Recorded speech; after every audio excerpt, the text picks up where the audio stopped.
Hello my wonderful people, welcome to my platform. If it is your first time of stopping by or coming across this channel, you like what you see, please subscribe, put on your notification bell. It is very important because it will enable you to know when I upload a new video. In this platform, I present to you news on daily basis. What I do before I present the news, I analyze it and I sit down there to watch it together with you, and we'll come to the comment section to talk about. You are free to criticize, to drop your opinion or whatever you think about the video. And I want to also use this opportunity to give credit to all those that have been using their program and my channel. May God Almighty bless you. I bring to you news about Nigeria.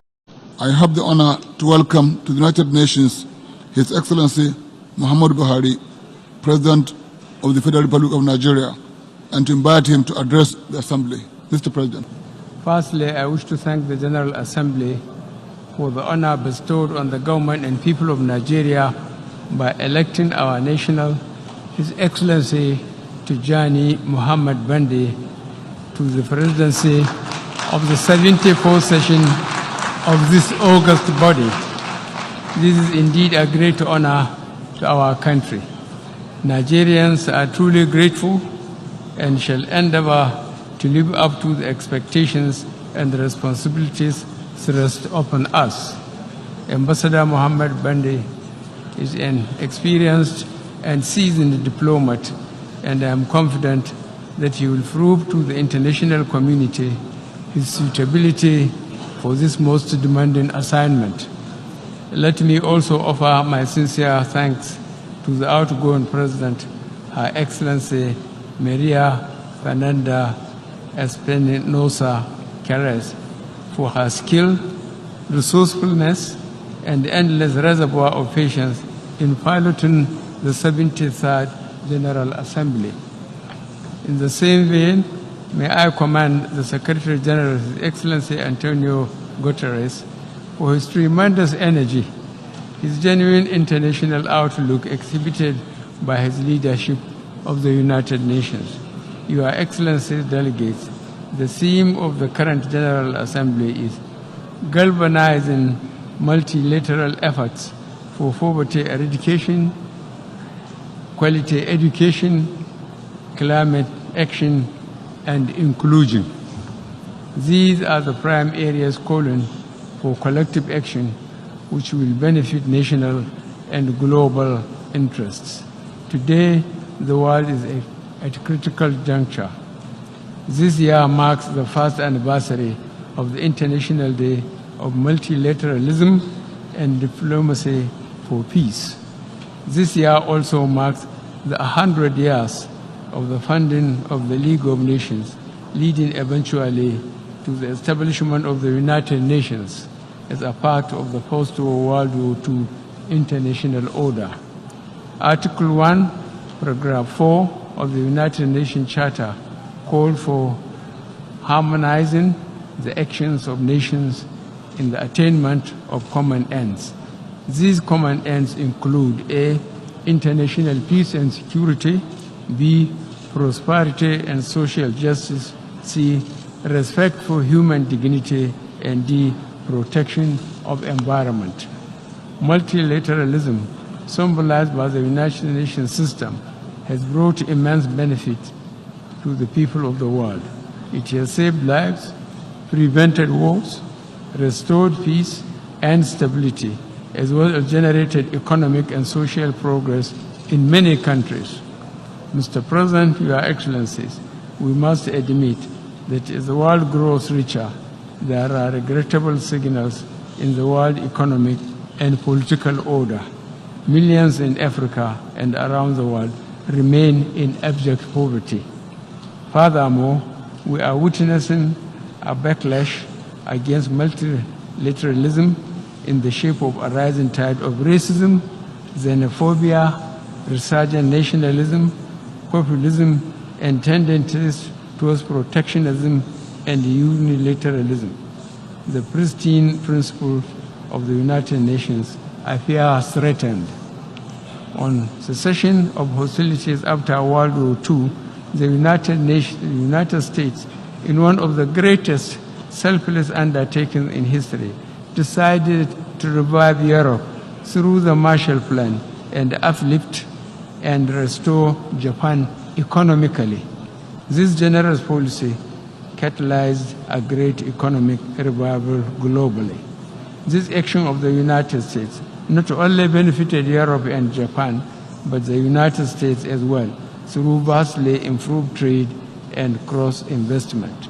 The United States and Europe have become friends and allies since the end of the war.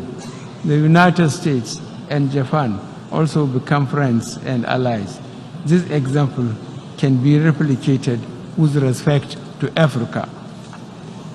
A developed Africa will not be antagonistic to industrialized countries, but will become friends and partners in prosperity, security, and development. A prosperous Africa will mean greater prosperity for the rest of the world. A poor Africa will be a drag on the rest of the world. Is this what the international community wants? A coordinated multilateral effort should be set in motion to utilize and maximize the use of the enormous resources on the African continent for the benefit of all nations. Investing partners will be able to recoup their investment unifold over time. Current attempts to help develop Africa by industrial countries are uncoordinated and plainly incremental. We have the skills, the manpower, and the natural resources, but in many instances, we lack the capital. Hence my plea for industrial countries to take a long-term view of Africa. We request you to come and partner with us to develop the continent for the benefit of all. Africa charges you with the singular task of initiating the effort we are calling for. The United Nations has in place processes for promoting collective action to combat global threats. No threat is more potent than poverty and exclusion. They are the foul source from which common criminality, insurgency, cross-border crimes, human trafficking, and its terrible consequences draw their inspiration. Poverty in all its manifestations remain one of the greatest challenges facing our world. Its eradication is an indispensable requirement for achieving sustainable development. In this regard, Nigeria has developed a national social investment program, a pro-poor scheme that targets the poorest and most vulnerable households in the country. Under this initiative, easy access to financial services are facilitated to traders, artisans, market women, and cooperative societies. This type of initiative can help lessen and eventually eliminate mass poverty in Africa. At the core of our efforts to build an inclusive society, our programs are focused on youth and women empowerment. These programs aim at ensuring women and youth participation in governance, industry, climate action, and agriculture. On the international scene, Mr. President, the United Nations has new opportunities to take the lead on issues that continue to cloud the prospect for international peace, prosperity, namely the right of the Palestinian people to have their own country free of occupation. The international community has spoken from Resolution 242 of 1967 to the present day on the rights of Palestinian people to have and live in peace in their own land.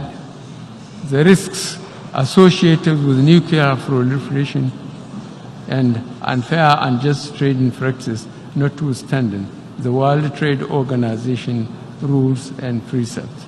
The looming danger of climate change. On climate change, Nigeria stands resolutely with the international community in observing agreed carbon emission targets, which I signed in 2015. We have since issued 2 sovereign great bonds and have added an additional 1 million hectares of forested land, taking our total forest coverage to 6.7% through collective national effort.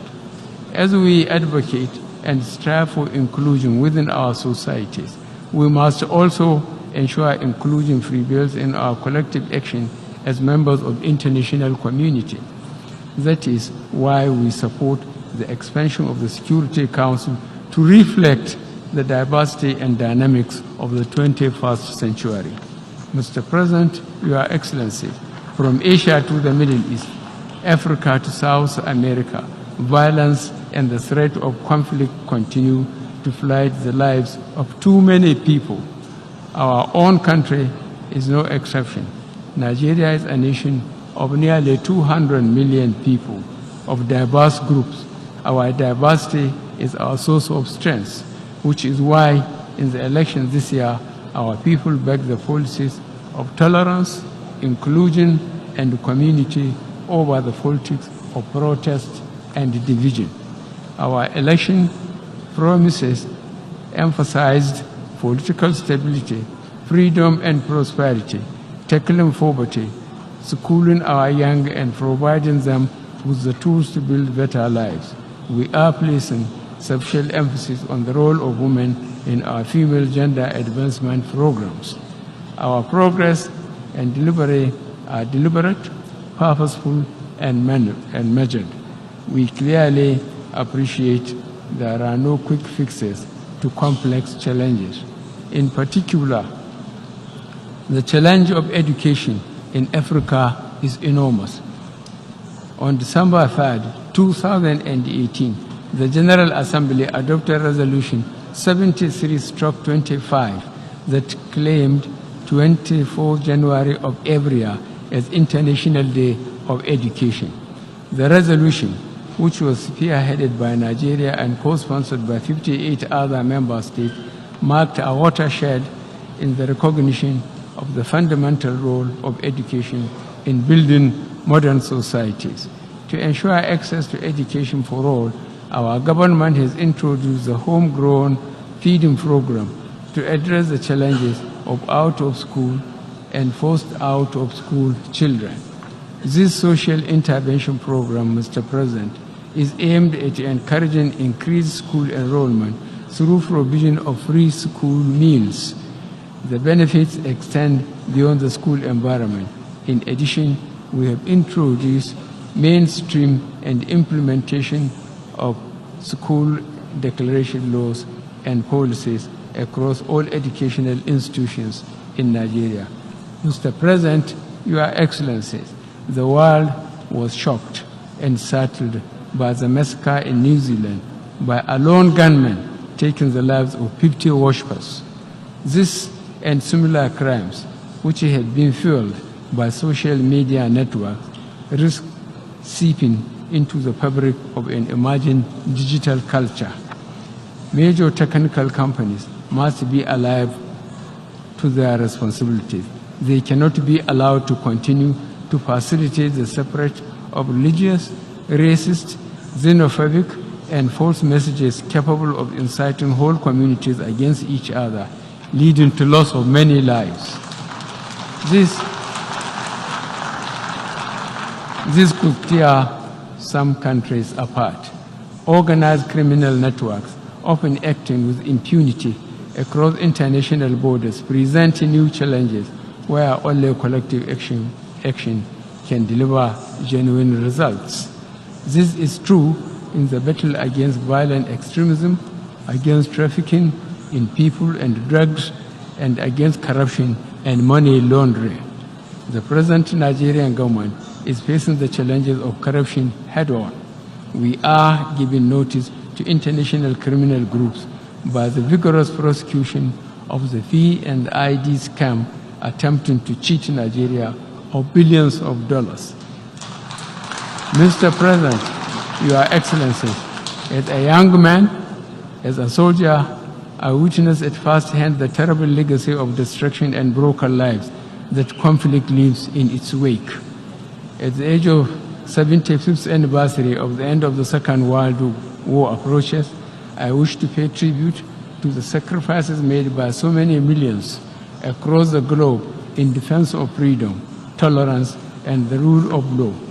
In Nigeria, we have made significant strides to put our own house in order. We will work tirelessly to uphold due process.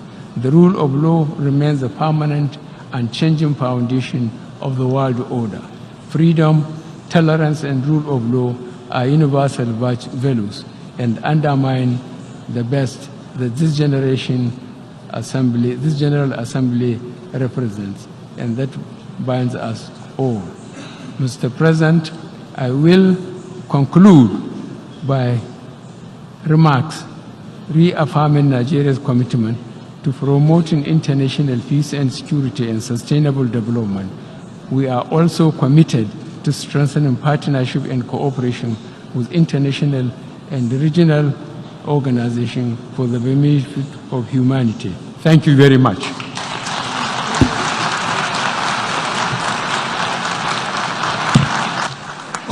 On behalf of the General Assembly,